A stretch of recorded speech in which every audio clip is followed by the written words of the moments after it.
Në muajin mars të vitit 1925, kur policia italiane e qytetit të Barit hyri në dhomën e hotelit ku flinte vrasësi i sapo arrestuar, ata gjetën diçka që nuk duhej të ekzistonte.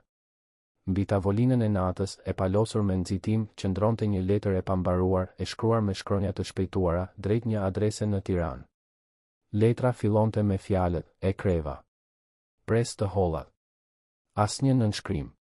Asnjë shpjegim. Vetëm një pohim i thjeshtë që dëshmonte për një marrëveshje të gjakshme. Por kur hetuesit italian lexuan emrin e marrësit, duart ju dridhen. Letra ishte drejtuar Cenobej Kryeziut, kunatit të njeriut që sapo kishte marrë pushtetin në Shqipëri, Ahmet Zogut, dhe njëkohësisht ministrit të brendshëm të qeverisë së re. Çfarë kishte kryer vrasësi? Dhe çfarë pagese priste ai nga kabineti i një shteti sovran? Kjo letër, e gjakosur nga boja e stilolapsit, do të hapte një nga misteret më të errëta të historisë shqiptare, një histori ku njeriu që menaxhonte milionat e thesarit kombëtar vdiq me 3 monedha në xhep. Ata që e vranë u shpërblyen me toka dhe tituj nga vetë shteti që ai kishte shërbyer. 2 muaj më parë, në një mbrëmje të ftohtë të janarit, në një restorant të lirë pranë portit të barit, një burr me pallto të vjetër, të kthyer nga ana tjetër për të fshehur shpuarjet, ulej në një tavolinë të vogël pranë dritares. Ai kishte porositur pjatën më të lirë të menus, një supë perimesh dhe një copë bukë të thatë, sepse kjo ishte gjithçka që mund të përballonte me paratë që kishte marrë hua nga miku i tij, Sotir Gjika. Njeriu që ulej në atë tavolinë të mjeruar, duke pritur darkën e tij të varfër, ishte Luiz Gurakuqi, ish ministri i financave i Shqipërisë, njeriu që vetëm 6 muaj më parë kishte në dorë vulat e thesarit kombëtar, buxhetin e një kombi të tërë dhe çelsat e arkës së shtetit. Por tani, në këtë mbrëmje të ftohtë të mërgimit, ai nuk kishte as sa të paguante darkën e vet. Kelneri, një italian i moshuar që e njihte nga vizitat e mëparshme, e shikonte me një përzierje respekti dhe pikëllimi. Ai kishte dëgjuar thashë theme se ky njeri me fytyrë të lodhur dhe duar të dridhuara nga të ftohtit ishte dikur një figurë e lartë politike, por tani dukej si një i mërguar i zakonshëm, i varfër dhe i harruar. Gurakuqi hante ngadalë, duke e shijuar çdo lugë, sepse nuk dinte kur do të kishte mundësi të hante përsëri. Pas darkës, ai u ngrit, falenderoi kelnerin me një buzëqeshje të lodhur dhe doli në rrugët e lagura të barit, duke mbërthyer palltone e vjetër rreth trupit të tij të dobët. Ai nuk e dinte se në atë qytet, në një hotel tjetër, një njeri me emrin Baltion Stambolla, djali i tezës së tij, po priste urdhrin e fundit për ta ndjekur, për ta gjetur dhe për ta vrarë. Baltion Stambolla nuk ishte një vrasës profesionist. Ai ishte një njeri i dështuar, një kumargji që kishte humbur gjithçka në tavolina bigjosi, një oportunist që kishte shitur nderin e familjes për një grushte monedha. Por ai kishte diçka që vrasësit e tjerë nuk e kishin, lidhjen e gjakut me viktimën. Ai ishte kushëriri i Luiz Gurakuqit, djali i tezës që Gurakuqi e kishte dashur si motër. Kjo lidhje familjare ishte arsyeja pse ai ishte zgjedhur për këtë mision të ndyrë. Sepse kur Gurakuqi do ta shihte Baltionin duke i afrohej në rrugë, ai nuk do të dyshonte. Ai do të buzëqeshte, do të hapte krahët, do të thoshte: "Baltion, kushëriri im, çfarë të sjell këtu?" Dhe në atë moment të besimit, Baltioni do të nxirrte pistoletën glisenti nga xhepi i brendshëm i xhaketës dhe do të shtinte. Kjo ishte plani. Kjo ishte marrëveshja që ai kishte bërë me njerëzit që e kishin rekrutuar, njerëzit që i kishin premtuar para, tokë dhe mbrojtje nga drejtësia. Por ndërsa Baltioni priste në dhomën e tij të hotelit duke pirë raki të lirë dhe duke lexuar përsëri letrën që do t'ia dërgonte Cenobej Kryeziut pas kryerjes së punës, ai nuk e dinte se kjo letër, kjo provë e shkruar e tradhtisë së tij, do të bëhej dokumenti që do ta dënonte jo vetëm atë, por të gjithë ata që e kishin dërguar.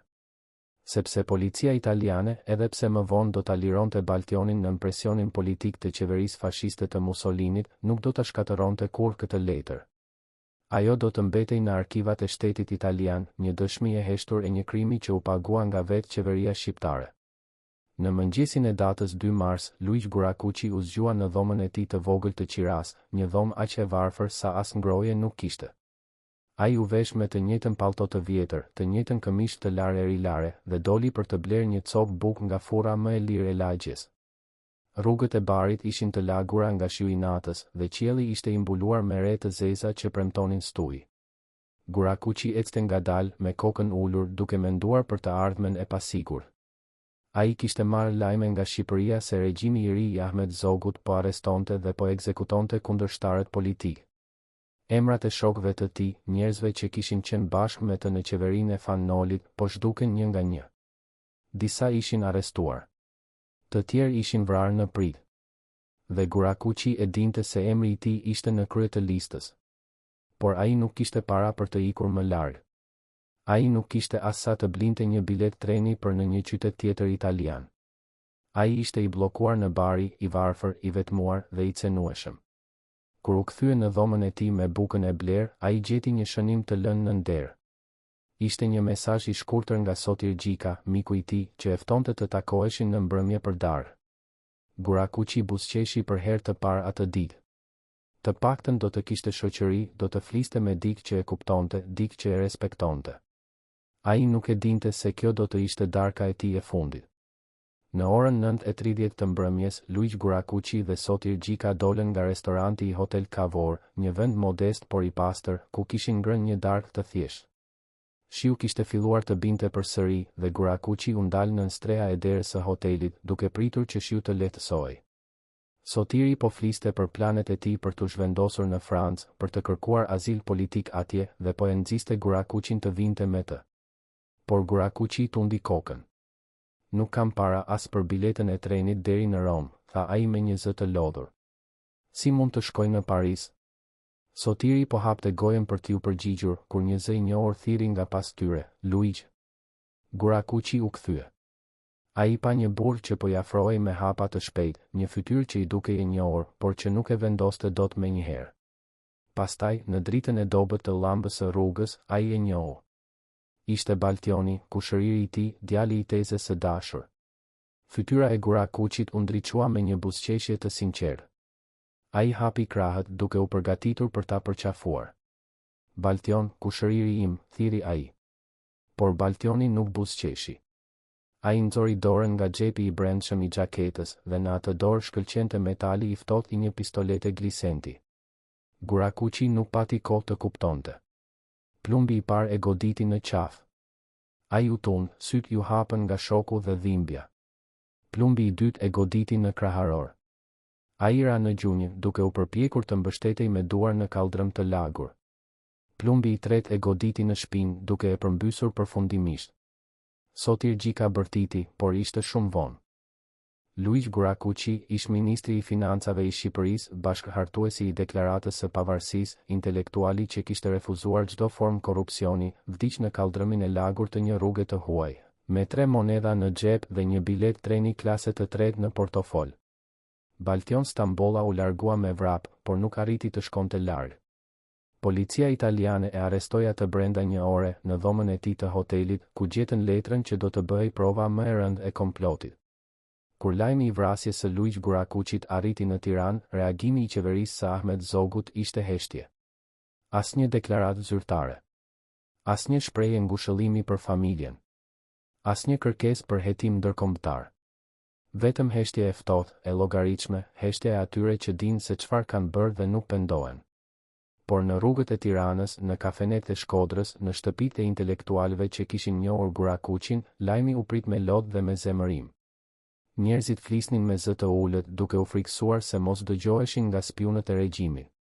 Ata kujtonin Gurakuqin si një njeri të ndershëm, një njeri që kishte refuzuar të marrë edhe 100 darkë më shumë se rroga e tij zyrtare kur ishte ministër.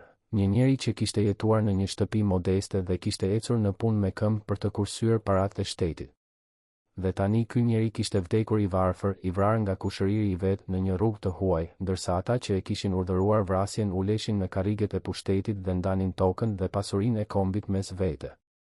Kjo ishte drejtësia e re e Ahmet Zogut. Kjo ishte legaliteti që ai kishte premtuar. Vrasja e të ndershmëve dhe shpërblimi i tradhtarëve. Në muajt që pasuan vrasjen, gjyqi ndaj Baltion Stambollës u zhvillua në Bari, në nënvëzhgimin e kujdesshëm të diplomatëve italian dhe shqiptar. Avokatët e Stambollës, të paguar me para që vinin nga Tirana, ndërtuan një mbrojtje absurde. Ata pretenduan se Stambolla kishte vepruar në vetëmbrojtje, se Gurakuqi e kishte fyer dhe e kishte kërcënuar. Se Baltioni kishte qelluar vetëm për të mbrojtur jetën e vet. Por ekspertiza mjekoligjore e kryqëzoi këtë version. Plumbat kishin hyrë nga shpina dhe nga ana, jo nga përpara. Gurakuqi nuk kishte qenë i armatosur. Ai nuk kishte bërë asnjë lëvizje kërcënuese. Ai kishte qenë duke buzëqeshur, duke hapur krahët për ta përqafuar kushëririn, kur plumbi I parë e goditi. Kjo ishte një ekzekutim I pastër, I planifikuar, I paguar. Por pavarësisht provave, gjykata italiane, në presionin e qeverisë fashiste të Benito Mussolinit, që kishte interes të mbante marrëdhënie të mira me Ahmet Zogun, vendosi të lironte Baltion Stambollën. Arsyetimi ishte teknik, I mbështetur në një boshllëk ligjor të kodit penal italian. Por të gjithë e dinin të vërtetën. Kjo ishte një marrëveshje politike. Mussolini kishte nevojë për Zogun dhe Zogu kishte nevojë që vrasësi I Gurakuçit të mos fliste. Kështu që Baltioni u lirua, u kthye në Shqipëri dhe u prit si hero nga njerëzit e regjimit. Shpërblimi që Baltion Stambolla mori për vrasjen e kushëririt të tij ishte bujshëm dhe I hapët. Ai u dha tokë në zonën e Shkodrës, tokë pjellore që kishte qenë pronë e shtetit dhe që tani ju dha atij pa asnjë pagesë. Ai u emërua inspektor pyjesh, një pozicion që I jepte të drejtën të kontrollonte prerjen dhe shitjen e drurit, një biznes shumë fitimprurës në atë kohë. Ai u bë I pasur. Ai ndërtoi një shtëpi të madhe, bleu kuaj dhe qere, vishej me kostume të shtrenjta të importuara nga Italia. Ndërsa eshtrat e Luiq Gurakuçit pushonin në një varr të thjeshtë në Bari, të paguar nga bamirësia e mikut të tij Hasan Prishtina, Baltion Stambolla jetonte në luks, duke pirë verë të shtrenjtë dhe duke luajtur letra me zyrtarët e lartë të regjimit. Njerëzit e thjeshtë e shinin këtë dhe heshtën, sepse frika ishte bërë ligji I ri I vendit. Por në zemrat e tyre, ata e dinin se çfarë kishte ndodhur. Ata e dinin se shteti shqiptar kishte paguar për vrasjen e një njeriu të ndershëm dhe kishte shpërblyer vrasin me tokën dhe paratë e popullit. Kjo ishte Shqipëria e re e Ahmet Zogut. Një vend ku tradhtia shpërblehej dhe ndershmëria ndëshkohej me vdekje. Por historia e Luiq Gurakuçit nuk mbaroi me vdekjen e tij. Ajo vazhdoi të jetojë në kujtesën e atyre që e kishin njohur, në letrat që miqtë e tij shkruanin për të, në fjalimin mortor që Fan Noli mbajti në varrin e tij, ku tha fjalët që do të bëheshin të famshme, nëna Shqipëri, të cilës I shërbeve me besnikëri, nuk pati asnjë pëllëm tokë për të varrosur.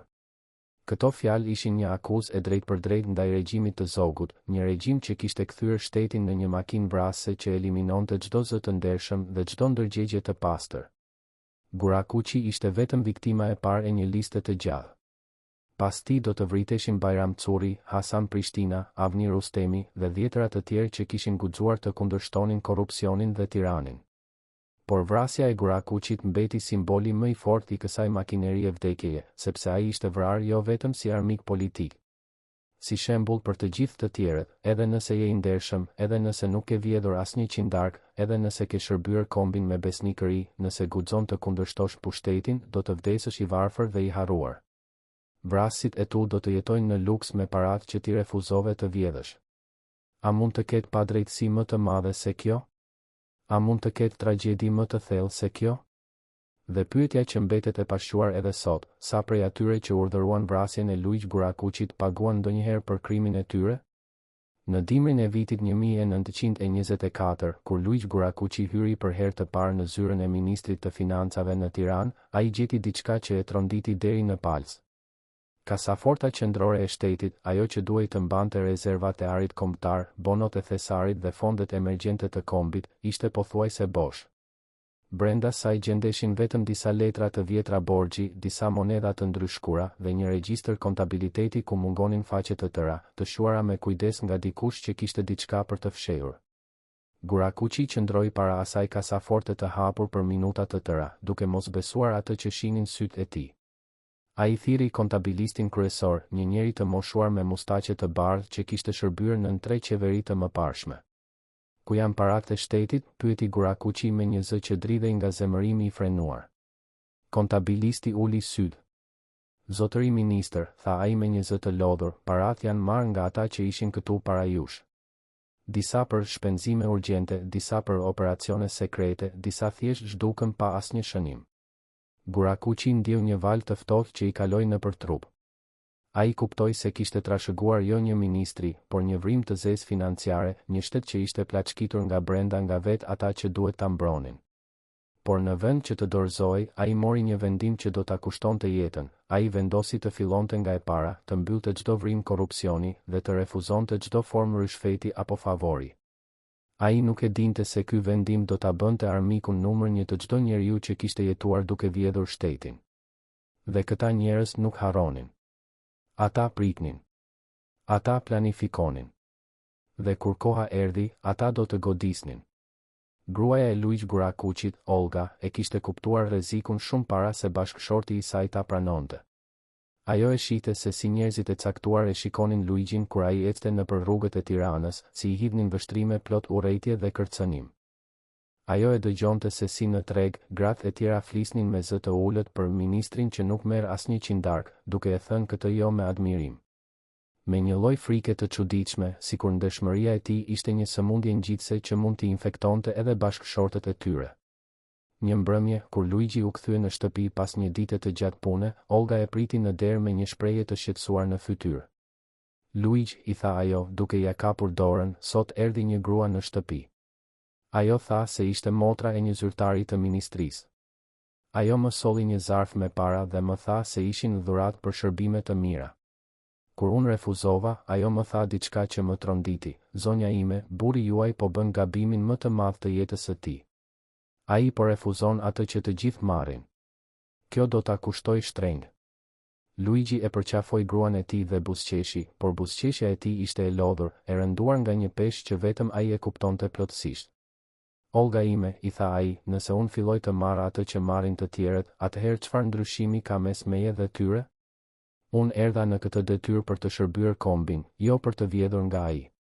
Por Olga e njihte burrin e saj. Ajo e dinte se kjo ndershmëri absolute, kjo refuzim për të bërë kompromise, do ta izolonte atë, do ta bënte të cenueshëm, do ta kthente në një shënjestër për ata që jetonin nga korrupsioni. Dhe ajo kishte të drejtë. Brenda muajve të parë të qeverisë së Fan Nolit, Luigjë Gurakuqi filloi një seri reformash që tronditën themelet e sistemit të vjetër. Ai urdhëroi auditim të plotë të gjitha kontratave shtetërore të nënshkruara në 3 vitet e fundit. Ai zbuloi se kompanitë e huaja që kishin marrë koncesione për shfrytëzimin e minjerave, pyjeve dhe naftës, kishin paguar rishfete masive për zyrtarë shqiptar.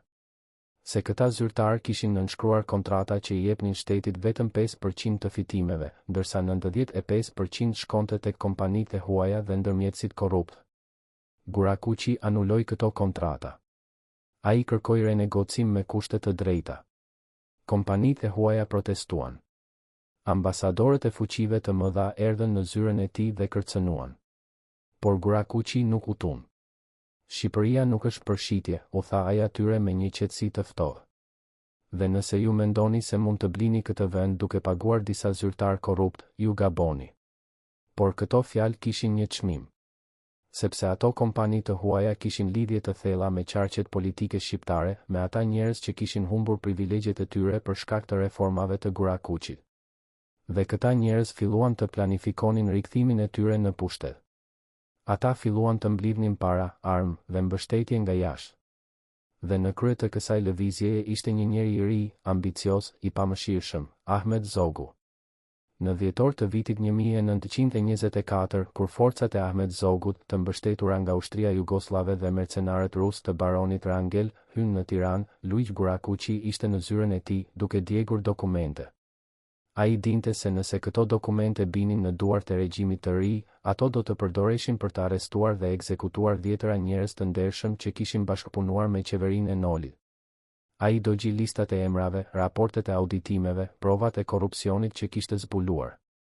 Ai dogji gjithçka që mund të rrezikonte jetën e të tjerëve.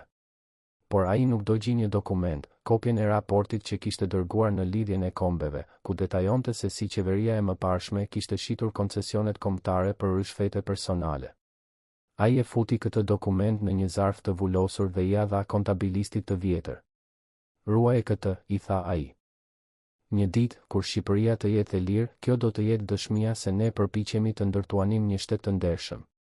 Kontabilisti mori zarfin me duar të dridhuara dhe e fshiu nën xhaketën e tij. Pastaj Gurakuqi mori palltone e vjetër, doli nga zyra për herë të fundit dhe u nis drejt portit, ku një anije e vogël priste për ta çuar atë dhe shokët e tij të qeverisë në mërgim. Ai nuk e dinte se kjo do të ishte hera e fundit që do të shihte Tiranën. Ai nuk e dinte se njeriu që sapo kishte marrë pushtetin tashmë kishte vendosur se ai nuk duhej të jetonte. Në Bari, ku Gurakuqi arriti pas një udhëtimi të rënd detare, jeta e mërgimit filloi me një realitet brutal. Ai nuk kishte asgjë. Ai nuk kishte para, nuk kishte shtëpi, nuk kishte as rroba të mjaftueshme për dimrin italian. Miqtë e tij, të tjerë të mërguar politik, jetonin në kushte po aq të vështira. Ata ndahnin dhoma të vogla qiraje, hanin bukë të thatë dhe ullinj dhe kalonin ditët duke lexuar gazeta të vjetra shqiptare, duke kërkuar lajme për atë që po ndodhte në atdheun e tyre. Gurakuqi gjeti një dhomë të vogël në një shtëpi të vjetër pranë portit, një dhomë pa ngroje, me një krevat të ngushtë dhe një tavolinë të thyrë. Qiraja ishte e lirë, por edhe kështu ai mezi arrinte ta paguante. Ai filloi të shkruante artikuj për gazeta italiane, duke u përpjekur të shpjegonte situatën në Shqipëri, duke kërkuar mbështetje ndërkombëtare për lëvizjen demokratike. Por gazetat paguanin pak dhe shpesh fare. Gurakuqi shihte se si paratë e tij të pakta po mbaronin, se si palltoja e tij po bëhej gjithnjë e më e shpuar, se si këpucët e tij po shpoheshin nga ecja e gjatë nëpër rrugët me kaldrëm të Barit. Dhe çdo natë, para se të fliste, ai mendonte për gruan e tij, për fëmijët që nuk I kishte pasur kurrë, për jetën që mund të kishte jetuar nëse do të kishte pranuar të merrte atë që marrin të gjithë. Por ai nuk pendohej. Sepse ai e dinte se kishte bërë atë që ishte e drejtë.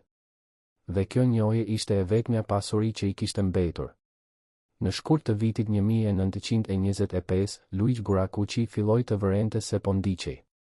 Ai shihte të njëjtin burr, një njeri I ri me kapel të zezë dhe pallto të gjatë, që shfaqej në të njëjtat vende ku shkonte ai, në treg, në bibliotekë, në kafenen ku ai pinte një kafe të vetme në mëngjes. Në fillim Gurakuqi mendoi se ishte paranoj, një efekt I stresit dhe frikës që e kishte ndjekur që nga ratisja nga Tirana.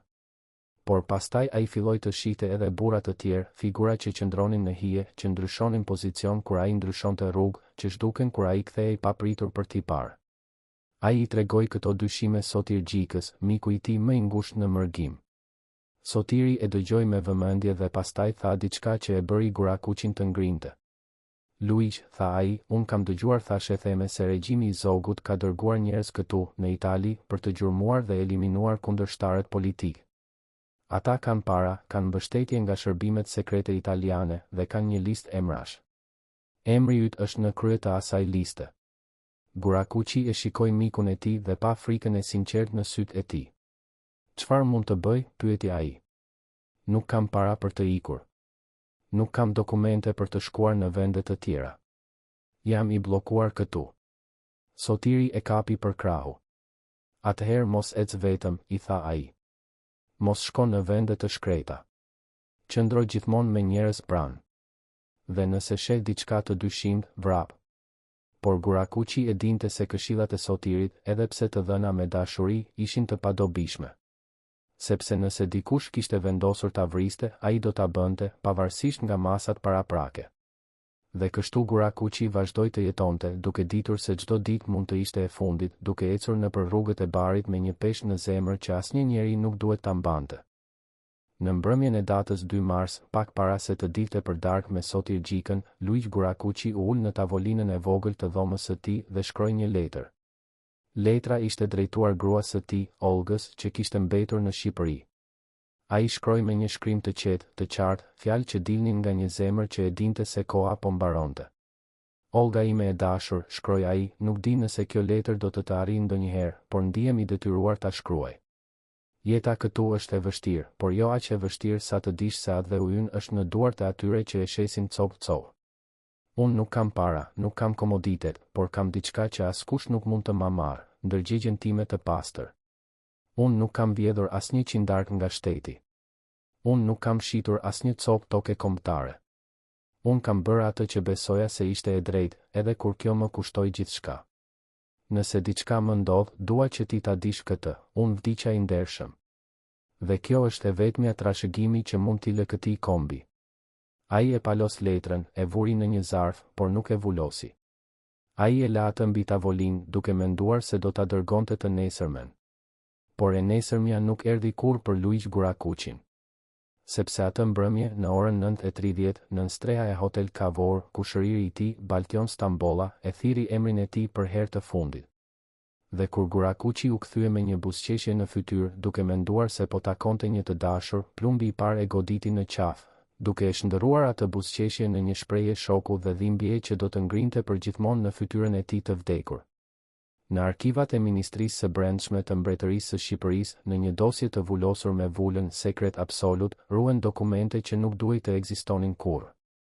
Këto janë faqet që mbijetuan djegjen e madhe të marsit të vitit 1925. Zyrtarët e regjimit të Ahmet Zogut hynë në zyrat e qeverisë së rrëzuar dhe dogjën çdo gjurmë të asaj që kishte ndodhur në 6 muajt e qeverisjes së Fan Noli. Por disa faqe shpëtuan. Disa dokumente u fshen nga në punës të ndershëm që dinin se një ditë e vërteta do të duhej të dilte në dritë. Dhe në mesin e këtyre dokumenteve të mbijetuara gjendet një raport mjekësor i datës 28 shkurt 1925, vetëm 2 ditë para vrasjes së Luigi Gurakuqit. Raporti është shkruar nga një mjek italian që kishte ekzaminuar Gurakuqin në një klinikë bamirësie në Bari. Diagnoza është shkatëruese: malnutricion i rënd, anemie kronike, fillim i tuberkulozit pulmonar dhe një shënim që të ngrin gjakun. Pacienti nuk ka para për trajtim. Gjendja e tij do të përkeqësohet nëse nuk merr ushqim dhe ilaçe brenda javëve të ardhshme. Ky ishte njeriu që 6 muaj më parë kishte firmosur çeqe për miliona franga ari. Ky ishte njeriu që kishte pasur në dorë buxhetin e një kombi të tërë. Dhe tani ai po vdiste ngadalë nga uria dhe sëmundja, ndërsa ata që e kishin dëbuar nga posti i tij po ndanin pasurinë kombëtare mes vete. Por pyetja që ngre ky dokument mjekësor nuk është vetëm për gjendjen fizike të Gurakuqit. Pyetja është, a e dinin ata që po planifikonin vrasjen e tij se ai ishte tashmë duke vdekur? A ishte vrasja një akt i nxituar, i motivuar nga frika se Gurakuqi mund të rikthehej në pushtet, apo ishte thjesht një ekzekutim simbolik, një mesazh për të gjithë të tjerët se asnjë njeri i ndershëm nuk do të mbetej gjallë? Në vitet që pasuan vrasjen, trupi i Luigi Gurakuqit u bë një fushëbetejë e heshtur mes regjimit të Zogut dhe atyre që kërkonin drejtësi. Vari i tij në Bari u bë një vend pelegrinazhi për shqiptarët e mërguar, për intelektualët që kishin njohur ndershmërinë e tij, për njerëzit e thjeshtë që kujtonin se si ai kishte refuzuar të vjedhë nga shteti edhe kur kishte mundësinë. Por regjimi i Zogut nuk lejoi që eshtrat e Gurakuqit të ktheheshin në Shqipëri. Për 32 vjet, nga viti 1925 deri në vitin 1957, trupi i tij qëndroi në tokë të huaj, në një varr që mbahej nga kontributet e vogla të miqve të tij. Vetëm pas rënies së monarkisë, kur Shqipëria kishte ndryshuar regjim dhe kur Ahmet Zogu kishte ikur në mërgim, eshtrat e Gurakuqit u sollën në atë dhe u varrosën me nderime shtetërore. Por edhe atëherë, edhe në atë ceremoni zyrtare, askush nuk guxoi të përmend emrin e vërtet të urdhëruesit të vrasjes. Askush nuk guxoi të thoshte me zë të lartë atë që të gjithë e dinin, se Ahmet Zogu kishte paguar për vrasjen e Luigi Gurakuqit, se Ceno Bej Kryziu kishte organizuar ekzekutimin. Se Baltion Stambolla kishte qenë vetëm dora që kishte shtypur këmbëzën. Heshtja zyrtare vazhdoi. Por në shtëpitë e njerëzve të thjeshtë, në bisedat e ulta të mbrëmjeve, e vërteta kalonte nga goja në gojë, si një testament i gjakshëm që nuk mund të fshihej kurrë plotësisht. Dhe kjo e vërtet thoshte, në Shqipëri, njeriu i ndershëm vdes i varfër, ndërsa tradhtari jeton në luks me paratë e gjakut.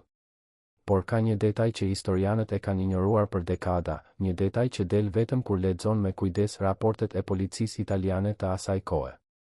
Kur Baltion Stambolla u arrestua në dhomën e tij të hotelit, pak orë pas vrasjes, policia gjeti jo vetëm letrën e famshme drejtuar Ceno Bej Kryziu. Edhe diçka tjetër, një librezë bankare të një banke zvicerane, e hapur në emrin e Stambollës vetëm 2 javë para vrasjes. Në atë librezë kishte një depozit fillestare prej 15.000 frangash zviceran, një shumë enorme për kohën, ekuivalente me pagën vjetore të një ministri. Policia italiane e regjistroi këtë provë, por pastaj, në mënyrë të çuditshme, dosja e kësaj libreze zhduk nga aktet e gjyqit. Kur avokati i familjes së Gurakuqit kërkoi të shite këtë provë gjatë procesit, iu tha se dokumenti ishte humbur për shkak të një gabimi administrativ. Por një kopje e raportit policor, e fshehur në arkivat e Ministrisë së Jashtme italiane, mbijetoi. Dhe kjo kopje tregon diçka që e bën të qartë natyrën e kësaj vrasjeje. Baltion Stambolla nuk veproi nga urrejtja personale, as nga fanatizmi politik. Ai veproi për para. Ai u pagua paraprakisht me një shumë që e bëri të pasur për jetën e tij. Dhe burimi i këtyre parave mund të gjurmohej nëse dikush do të kishte guximin ta bënte. Sepse 15.000 franga zviceran nuk vinin nga xhepat e Ceno Bej Kryziu. Ato vinin nga arka e shtetit shqiptar, nga të njëjtat fonde që Luiq Gurakuqi kishte refuzuar të prekte për interes personal. Ironia ishte absolute, njeriu që kishte mbrojtur paratë e shtetit u vra me ato para. A mund të ketë tragjedi më cinike se kjo? Në muajt që pasuan vrasjen, ndërsa Baltion Stambolla priste gjyqin e tij në burgun italian, ai mori vizita të rregullta nga një burr që paraqitej si avokat i familjes. Por ky burr nuk ishte avokat. Ai ishte një agent i shërbimit sekret shqiptar, i dërguar nga Tirana për të siguruar që Stambolla të mos fliste, të mos zbulonte emrat e atyre që e kishin rekrutuar, të mos tregonte detajet e pagesës. Ky agent i solli Stambollës para shtesë, cigare të shtrenjta dhe një mesazh të qartë: nëse hesht do të jesh i lirë dhe i pasur. Nëse flet, familja jote në Shqipëri do të paguajë çmimin. Stambolla kuptoi mesazhin. Ai heshti. Ai ndërtoi një version të rrem të ngjarjeve, një histori absurde për vetëmbrojtje dhe nder të thyer, një histori që askush nuk e besoi por që ju dha atij një alibi ligjor të mjaftueshëm për t'u liruar. Dhe kur ai u lirua, ai u kthye në Shqipëri jo si një kriminal i turpëruar, por si një hero i heshtur, një njeri që kishte bërë punën e vështirë dhe që tani meritonte shpërblimin e tij. Regjimi i Zogut e priti me krah hapur. Ai u dha tokë në zonën më pjellore të Shkodrës, tokë që kishte qenë pronë e shtetit dhe që tani ju dha atij pa asnjë pagesë. Ai u emërua inspektor pyjesh, një pozicion që i jepte kontroll mbi prerjen dhe shitjen e drurit, një biznes që në atë kohë ishte një nga më fitimprurësit në vend. Ai ndërtoi një shtëpi të madhe me 2 kate, me balkon të gjerë dhe obor të rrethuar me mure të larta. Ai bleu kuaj, qere, veshje të importuara nga Italia. Ai u bë një nga njerëzit më të pasur të qytetit. Dhe çdo herë që dikush pyeste se nga vinin paratë e tij, përgjigjja ishte e njëjtë: ai ka shërbyer shtetin me besnikëri. Por njerëzit e thjesht e dinin të vërtetën. Ata e dinin se çfarë lloj shërbimi kishte bërë Baltion Stambolla. Dhe ata e dinin se shteti që e shpërblente atë ishte i njëjti shtet që kishte lënë Luiq Gurakuqin të vdiste i uritur në një rrugë të huaj. Por historia e kësaj vrasjeje nuk përfundon me shpërblimin e Stambollës. Ajo vazhdon me një zinxhir tjetër vdekjesh, një zinxhir që tregon se vrasja e Gurakuqit ishte vetëm fillimi i një operacioni më të gjerë për eliminimin fizik të çdo zëri të ndershëm në politikën shqiptare. Brenda 3 vjetëve nga vrasja e Gurakuqit, 3 figura të tjera kryesore të qeverisë së Nolit u vranë në rrethana të ngjashme. Hasan Prishtina, ish-ministri i brendshëm, u vra në Selanik në vitin 1928, gjithashtu nga një vrasës me pagesë që më vonë u lirua nga drejtësia greke në presionin politik. Bajram Curi, komandanti ushtarak i revolucionit të qershorit, u vra në vitin 1926 në një prit në malet e Dragobis, në një operacion që u organizua nga forcat e Zogut. Avni Rustemi, vrasi i Esat Pash Toptanit dhe hero kombëtar, u vra në Rom në vitin 1924, pak para se Zogu të merrte pushtetin. Të gjithë këta njerëz kishin një gjë të përbashkët: ata kishin qenë pjesë e një lëvizjeje që kishte kërkuar të ndërtonte një Shqipëri të ndershme, një shtet ku ligji do të ishte mbi të gjithë, ku korrupsioni do të ndëshkohej, ku pasuria kombëtare do të përdorej për popullin dhe jo për pasurimin e një elite të vogël. Dhe për këtë vizion, ata paguan me jetën e tyre. Por ndërsa ata vdisnin, një njeri po ngritej gjithnjë më lart, Ahmet Zogu, që nga kryeministër u bë president dhe më pas u shpall mbredh.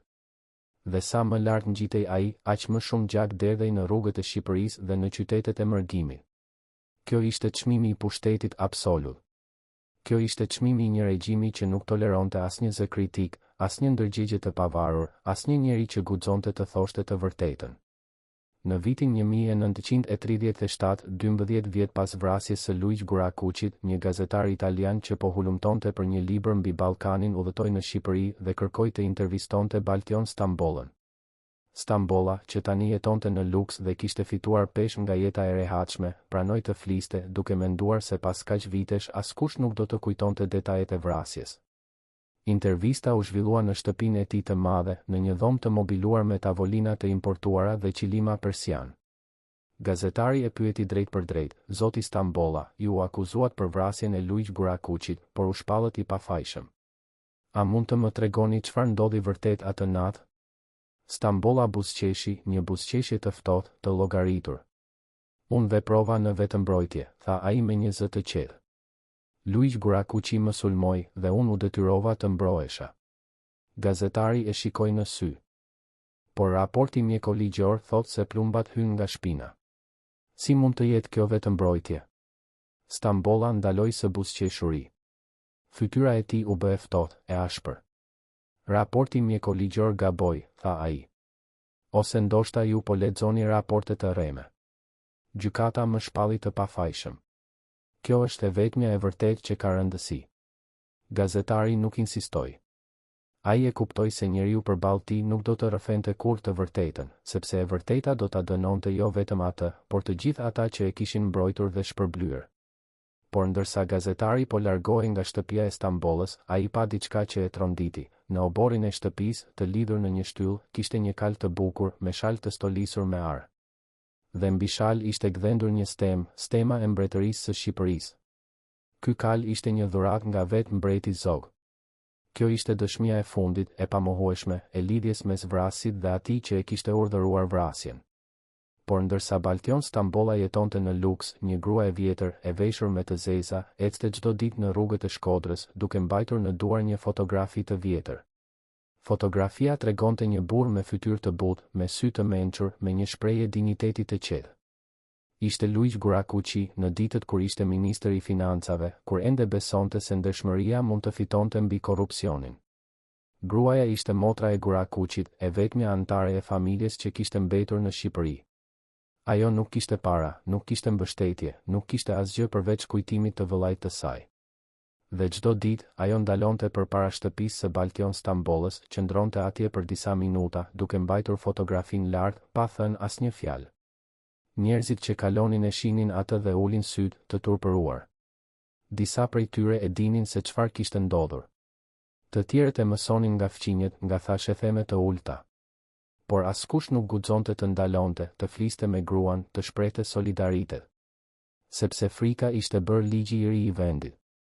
Frika nga policia sekrete, frika nga denoncimi, frika nga hakmarrja e shtetit. Dhe kështu gruaja e vjetër qëndronte vetëm, çdo ditë, me fotografinë e vëllait të saj në duar, një protestë e heshtur që askush nuk guxonte ta mbështeste. Deri në ditën kur ajo vdiq, në vitin 1041, gjatë pushtimit italian, e varfër dhe e harruar nga të gjithë. Por edhe në vdekje, ajo mbajti fotografinë e Gurakuçit në duar. Dhe kur e varrosën, njerëzit që erdhën në varrimin e saj, pak si numër por të sinqert në pikëllimin e tyre, thanë se ajo kishte vdekur nga zemra e thyer, nga dhimbja e të parit se drejtësia nuk kishte ardhur kurrë për vëllain e saj. Por a ishte kjo e vërtetë? Apo ajo kishte vdekur nga diçka më e thellë, nga humbja e besimit se në këtë vend, në këtë Shqipëri që ajo kishte dashur, e mira mund të fitonte mbi të keqen? Sot, pothuajse një shekull pas vrasjes së Luiz Gurakuçit, pyetja mbetet e njëjtë: kush përfitoi vërtet nga vdekja e tij? Përgjigjja është e thjeshtë dhe e tmerrshme. Përfitoi Ahmet Zogu, që eliminoi një nga zërat më të fuqishëm të opozitës dhe konsolidoi pushtetin e tij absolut. Përfitoi Cenobej Kryeziu, që u bë një nga njerëzit më të fuqishëm të regjimit, duke kontrolluar policinë sekrete dhe duke organizuar vrasjet e kundërshtarëve politik. Përfitoi Baltion Stambolla, që u bë i pasur dhe i respektuar nga shteti që e kishte përdorur si mjet vrasës. Përfituan kompanitë e huaja që kishin humbur koncesionet e tyre gjatë qeverisjes së Nolit dhe që tani i morën ato përsëri, me kushte edhe më të favorshme, duke paguar rishfete masive për zyrtarët e regjimit të ri. Përfitoi Italia fashiste e Mussolinit, që fitoi kontroll mbi ekonominë shqiptare dhe që më vonë do ta pushtonte vendin pa hasur rezistencë të organizuar. Të gjithë këta njerëz dhe forca përfituan nga vdekja e një njeriu të ndershëm. Dhe çfarë humbi Shqipëria? Ajo humbi mundësinë për të pasur një shtet të ndershëm, një qeveri që do t'i shërbente popullit dhe jo interesave të një elite të vogël korrupte. Ajo humbi një brez intelektualësh që besonin në vlerat demokratike, në sundimin e ligjit, në drejtësinë sociale. Ajo humbi shpresën se ndeshmëria mund të shpërblejej dhe korrupsioni të ndëshkohej.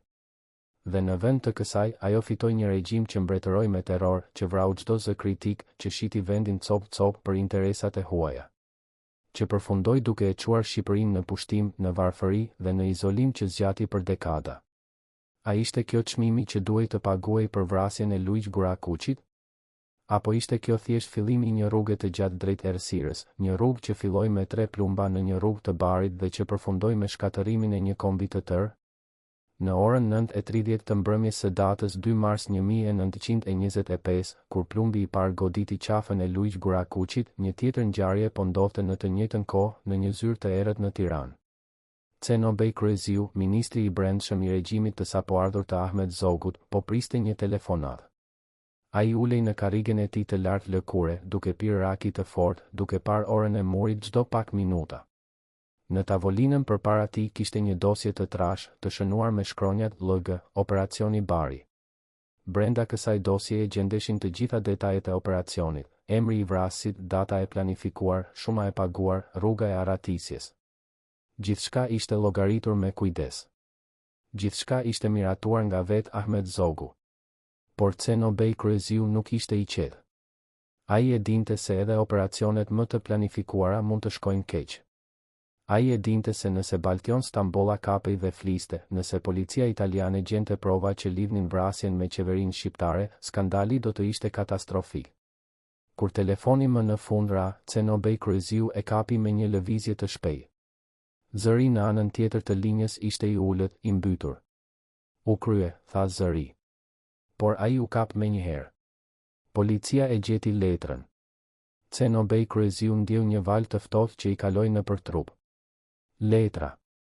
Ai kishte urdhëruar Stambollën të mos shkruante asgjë, të mos linte asnjë gjurmë.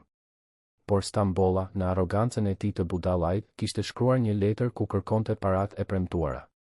Dhe tani kjo letër ishte në duart e policisë italiane.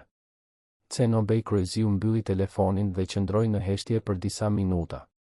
Pastaj ai hapi sirtarin e tavolinës, nxori një tjetër dosje dhe filloi të shkruante një raport për Ahmet Zogun. Raporti fillonte me fjalët: operacioni u krye me sukses. Por ka komplikime që kërkojnë ndërhyrje diplomatike urgjente. Ai e dinte se tani do të duhej të aktivizonte të gjithë rrjetin e kontakteve të regjimit në Itali, të paguante avokat, të blej gjyqtar, të presionoj qeverinë italiane. Dhe ai e dinte se kjo do të kushtonte shumë para që do të vinin nga arka e shtetit, nga të njëjtat fonde që Luiq Gurakuqi kishte refuzuar të prekte. Ironia ishte absolute, shteti shqiptar po paguante për të mbuluar vrasjen e njeriut që kishte mbrojtur paratë e atij shteti. A mund të ketë korrupsion më të thellë se ky? Në muajt që pasuan vrasjen, ndërsa Baltion Stambolla priste gjyqin e tij në burgun italian, një luftë e heshtur po zhvillohej në kulisa. Nga njëra anë ishin avokatët e familjes së Gurakuqit, njerëz të ndershëm që kërkonin drejtësi, që kërkonin që vrasi të dënohej dhe që emrat e urdhëruesve të zbuloheshin. Nga ana tjetër ishte një makineri e tërë diplomatike dhe financiare, e aktivizuar nga regjimi I Zogut dhe e mbështetur nga qeveria fashiste e Mussolinit. Kjo makineri kishte një qëllim të vetëm, të lironte Stambollën dhe të mbyllte çështjen sa më shpejt. Dhe ajo kishte në dispozicion mjete që avokatët e familjes nuk mund t'i imagjinonin, para të pakufizuara, presion politik në nivelet më të larta dhe aftësinë për të blerë çdo njeri që kishte një çmim. Gjyqtarët që do të vendosnin fatin e Stambollës filluan të marrin vizita të çuditshme. Njerëz të mirëveshur që paraqiteshin si përfaqësues të interesave ekonomike shqiptaro-italiane u ofronin atyre investime të favorshme, mundësi biznesi, mbështetje për karrierën. Disa gjyqtarë refuzuan. Këta gjyqtarë u larguan nga rasti për arsye shëndetësore ose konflikte interesi. Gjyqtarët që mbetën ishin ata që kishin pranuar. Dhe kështu, para se gjyqi të fillonte, vendimi ishte tashmë marrë.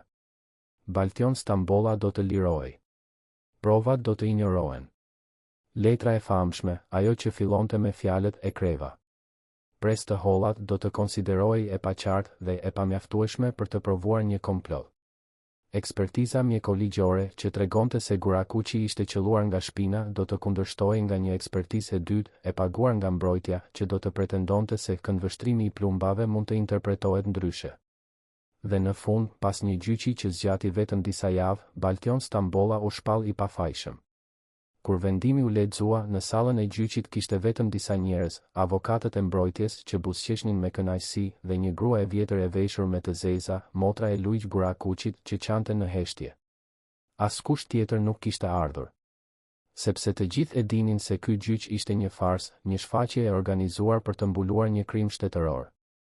Dhe kur gruaja e vjetër doli nga salla e gjyqit, ajo u ndal në shkallët e gjykatës dhe tha me një zë të lartë, për herë të parë në jetën e saj, drejtësia vdiq sot. Por e vërteta do të jetoj për gjithmonë. Pastaj ajo u largua, duke ecur ngadalë nëpër rrugët e barit, duke mbajtur në duar fotografinë e vëllait të saj, një protestë e vetmuar që askush nuk e dëgjoi. Në vitin 1041, 16 vjet pas vrasjes së Luiq Gurakuqit, Italia fashiste pushtoi Shqipërinë. Ahmet Zogu iku nga vendi me një aeroplan të mbushur me ari, duke marrë me vete thesarin kombëtar që kishte grumbulluar gjatë viteve të sundimit të tij. Ai shkoi në mërgim, fillimisht në Greqi, pastaj në Angli dhe më vonë në Francë, ku do të jetonte deri në vdekjen e tij në vitin 1961. Ai nuk u kthye kurrë në Shqipëri. Ai nuk u përball kurrë me drejtësinë për krimet që kishte urdhëruar. Ai vdiq i vjetër, i pasur, i rrethuar nga familja e tij në një shtëpi të madhe në periferi të Parisit. Ndërsa Luiq Gurakuqi, njeriu që ai kishte urdhëruar të vritej, kishte vdekur në moshën 46 vjeç, i varfër, i vetmuar, në një rrugë të huaj, me 3 monedha në xhep. Cenobej Kryeziu, organizatori i vrasjes, gjithashtu iku nga Shqipëria gjatë pushtimit italian. Ai shkoi në Jugosllavi, ku jetoi në anonimitet deri në vdekjen e tij në vitin 1952. Ai nuk u gjykua kurrë për krimet e tij. Ai nuk u përball kurrë me familjet e atyre që kishte urdhëruar të vriteshin. Ai vdiq në heshtje, duke mbajtur sekretet e tij deri në fund. Dhe Baltion Stambolla, vrasësi me dorë, mbeti në Shqipëri gjatë pushtimit italian. Ai humbi tokën dhe pozicionin e tij kur regjimi i Zogut ra, por nuk u arrestua kurrë. Ai jetoi në varfëri relative gjatë viteve të luftës dhe vdiq në vitin 1948 nga një sëmundje e zakonshme në shtëpinë e tij të vogël në Shkodër. Askush nuk erdhi në varrimin e tij. Askush nuk qau për të. Ai u varros në një varr të pashënuar, në një cep të harruar të varrezave të qytetit. Dhe kështu, 3 njerëzit që kishin qenë në qendër të kësaj historie, urdhëruesi, organizatori dhe ekzekutuesi, të gjithë vdisnin pa u përballur kurrë me drejtësinë. Por a do të thotë kjo se ata shpëtuan? Apo drejtësia erdhi në një formë tjetër, në formën e historisë që i gjykon ata çdo ditë, në formën e kujtesës kolektive që i dënon ata si tradhtar dhe kriminal? Por ka një detaj të fundit, një detaj që zbulohet vetëm kur lexon me kujdes arkivat e Bankës Kombëtare të Shqipërisë nga vitet 1925 deri në 1930. Në këto arkiva gjendet një seri transaksionesh të koduara, të shënuara si shpenzime speciale të Ministrisë së Brendshme. Këto transaksione fillojnë në janar të vitit 1925, një muaj para vrasjes së Gurakuqit. Vazhdojnë deri në mars të vitit 1927, kur Baltion Stambolla u lirua nga gjykata italiane. Shuma totale e këtyre transaksioneve është 35.000 franga ari, një shumë enorme për kohën, ekuivalente me buxhetin vjetor të një ministrie të vogël. Dhe kur gjurmon destinacionin e këtyre parave, zbuloni se ato shkuan në 3 drejtime: 15.000 franga në një bankë zvicerane në llogarinë e Baltion Stambollës, 10.000 franga në një firmë avokatie në Rom, që përfaqësoi Stambollën në gjyq. 10.000 franga në një kompani fantazmë në Trieste, që shërbeu si ndërmjetës për të paguar gjyqtarët dhe zyrtarët italian. Kjo është prova e fundit, e pamohueshme, e natyrës shtetërore të kësaj vrasjeje. Kjo është dëshmia se vrasja e Luiq Gurakuqit nuk ishte një akt individual, por një operacion i planifikuar dhe financuar nga vetë shteti shqiptar, nga paratë e taksapaguesve, nga arka që Gurakuqi kishte mbrojtur me jetën e tij. Dhe pyetja që ngre kjo zbulim nuk është vetëm historike. Pyetja është, sa shpesh ndodh kjo edhe sot? Sa shpesh shtetet përdorin paratë publike për të mbuluar krime, për të blerë heshtjen, për të eliminuar zërat e ndershëm? Sa shpesh drejtësia shitet për një çmim, dhe sa shpesh njerëzit e ndershëm paguajnë me jetën e tyre për të refuzuar të jenë pjesë e kësaj korrupsioni? Në vitin 1957, 32 vjet pas vrasjes, eshtrat e Luiq Gurakuqit u sollën më në fund në Shqipëri. Ceremonia e rivarrosjes u organizua nga regjimi komunist, që kishte nevojë për simbole të rezistencës kundër monarkisë së Zogut. Mira njerëz erdhën në varrimin e dytë të Gurakuqit, njerëz që nuk e kishin njohur kurrë personalisht, që kishin dëgjuar historinë e tij, historinë e njeriut që kishte refuzuar të vjedhë nga shteti dhe që kishte paguar me jetën e tij për këtë refuzim. Fjalimi zyrtar u mbajt nga një zyrtar i lartë i partisë, që foli për heroizmin e Gurakuqit në luftën kundër regjimit monarkist. por në turm kishte edhe njerëz të vjetër, njerëz që e kishin njohur Gurakuqin personalisht, që kishin punuar me të në Ministrinë e Financave, që e kishin parë se si ai jetonte në varfëri ndërsa refuzonte çdo formë korrupsioni. Dhe këta njerëz e dinin se fjalimi zyrtar ishte i paplot, se ai nuk tregonte të vërtetën e plotë. Sepse e vërteta nuk ishte vetëm se Gurakuqi kishte qenë kundër Zogut. E vërteta ishte se Gurakuqi kishte qenë kundër çdo forme korrupsioni, pavarësisht se kush ishte në pushtet. Ai do të kishte qenë po aq kritik ndaj regjimit komunist, nëse do të kishte jetuar për ta parë atë, sepse edhe ai regjim kishte format e veta të korrupsionit, format e veta të shpërdorimit të pushtetit. Por kjo e vërtet nuk u tha atë ditë. Ajo u varros bashkë me eshtrat e Gurakuqit në një varr të ri, të stolisur me mermër dhe me një pllakë që mbante mbi shkrimin: Luiq Gurakuqi, patriot dhe dëshmor i kombit. Por a ishte ky mbishkrim i mjaftueshëm? A mund të përmblidhte ai jetën e një njeriu që kishte jetuar dhe vdekur për një ideal që askush nuk e kishte respektuar vërtet? Sot, pothuajse një shekull pas vrasjes së Luiq Gurakuqit, varri i tij në Tiranë vizitohet nga pak njerëz. Studentët e shkollave vinë ndonjëherë të udhëhequr nga mësuesit e tyre për të dëgjuar një leksion të shkurtër për figurat historike të Shqipërisë. Por sa prej këtyre studentëve e din historinë e vërtetë? Sa prej tyre e din se Gurakuqi vdiq me 3 monedha në xhep, ndërsa vrasi i tij jetoi në luks me paratë e shtetit? Sa prej tyre e din se letra që provonte komplotin u fsheh nga drejtësia, se gjyqtarët u blenë, se urdhëruesit e vrasjes nuk u ndëshkuan kurrë? Sa prej tyre e din se kjo histori nuk është vetëm një ngjarje e së kaluarës, por një mësim për të tashmen, një paralajmërim për të ardhmen? Sepse ajo që ndodhi me Luiq Gurakuqin mund të ndodhë përsëri në çdo vend, në çdo kohë. Njerëzit e ndershëm heshtin nga frika, kur drejtësia shitet përpara, kur shteti bëhet mjet i interesave private dhe jo shërbëtor i interesit publik. Dhe pyetja që mbetet, pyetja që çdo brez duhet ta përsërisë, është kjo: çfarë do të bëjmë ne kur do të përballemi me zgjedhjen që përballoi Gurakuqi? A do të zgjedhim ndershmërinë, edhe kur kjo na kushton gjithçka? Apo do të zgjedhim kompromisin, duke u thënë vetes se kështu funksionon sistemi dhe se nuk mund të ndryshojmë asgjë?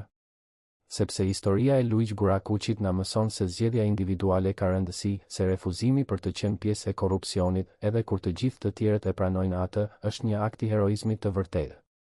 Por ajo na mëson gjithashtu se heroizmi individual nuk mjafton, se pa një sistem drejtësie që funksionon, pa një shoqëri që mbështet njerëzit e ndershëm, heronjtë vdesin të vetmuar dhe tradhtarët shpërblehen. Dhe kjo është tragjedia më e madhe e kësaj historie, jo se Gurakuqi vdiq, por se vdekja e tij nuk ndryshoi asgjë, se sistemi që e vrau atë vazhdoi të funksionojë për dekada, duke prodhuar viktima të reja, duke shpërblyer tradhtar të rinj, duke mbyllur syt para padrejtësisë.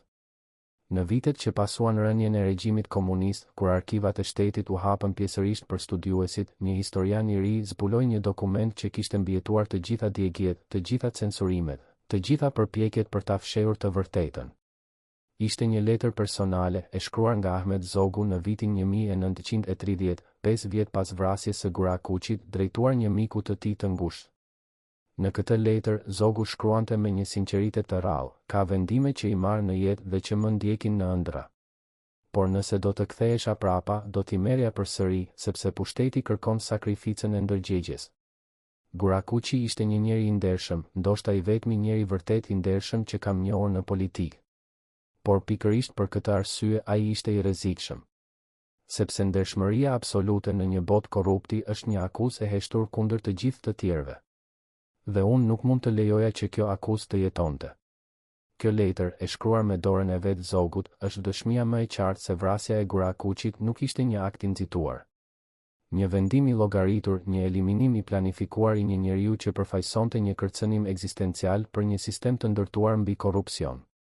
Dhe ajo që e bën këtë dëshmi edhe më tronditëse është se Zogu e pranon hapur se Gurakuqi ishte i ndershëm, se ai nuk kishte bërë asgjë të gabuar, se e vetmja faj e tij ishte se refuzoi të ishte si të tjerët. Familja e Luiq Gurakuqit nuk u pasurua kurrë. Motra e tij, ajo që kishte qëndruar çdo ditë përpara shtëpisë së Baltion Stambollës me fotografinë e vëllait në duar, vdiq e varfër.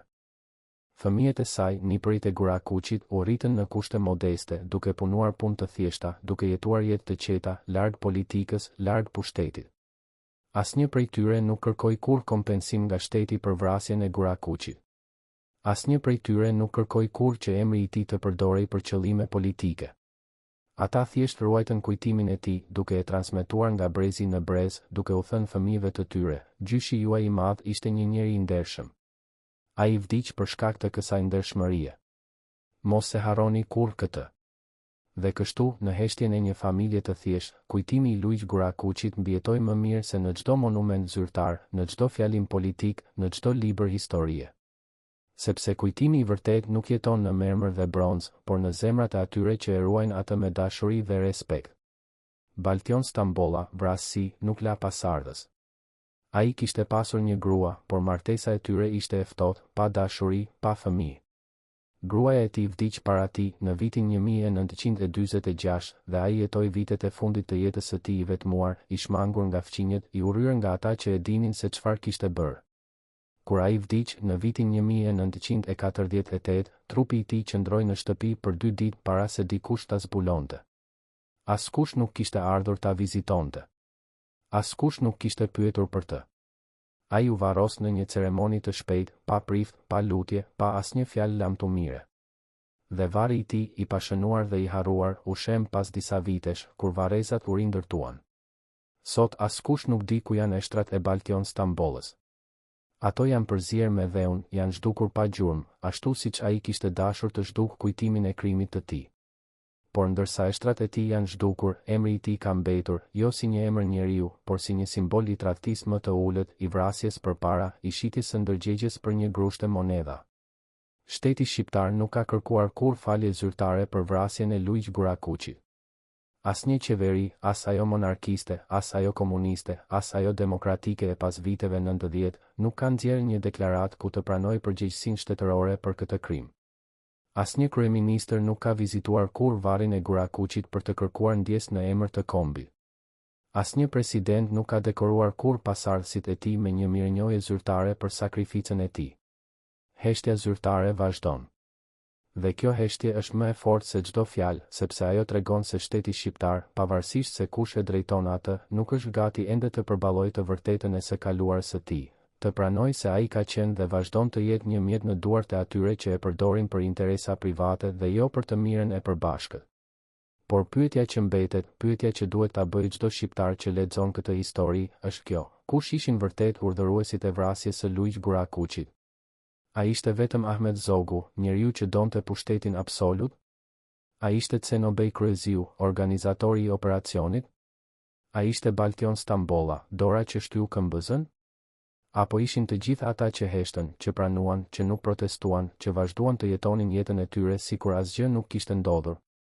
Sepse një krim si ky nuk kryhet vetëm nga ata që e urdhërojnë dhe e ekzekutojnë. Ai kryhet gjithashtu nga ata që e dinë dhe heshtin, nga ata që e shohin dhe kthejnë kokën, nga ata që përfitojnë indirekt dhe nuk pyesin se nga vijnë përfitimet e tyre.